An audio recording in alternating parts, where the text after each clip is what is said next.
Hello there. If you're considering switching up your search engine, I've got you covered. This quick and easy video tutorial will walk you through the process, specifically tailored for laptop and desktop Chrome users. Step 1. Simply click on the Chrome menu icon, the three dots located at the top right of your browser toolbar, and select Settings from the drop down menu. So, three dots, right corner, settings.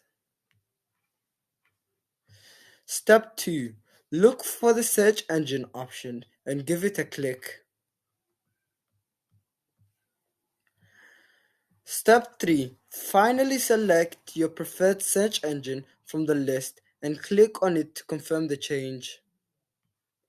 So for me, I have four options: Google, Bing, DuckDuckGo, Ecosia. I'll change mine to DuckDuckGo. Finally, this will change to DuckDuckGo. See? Thank you for turning in on our tutorial today.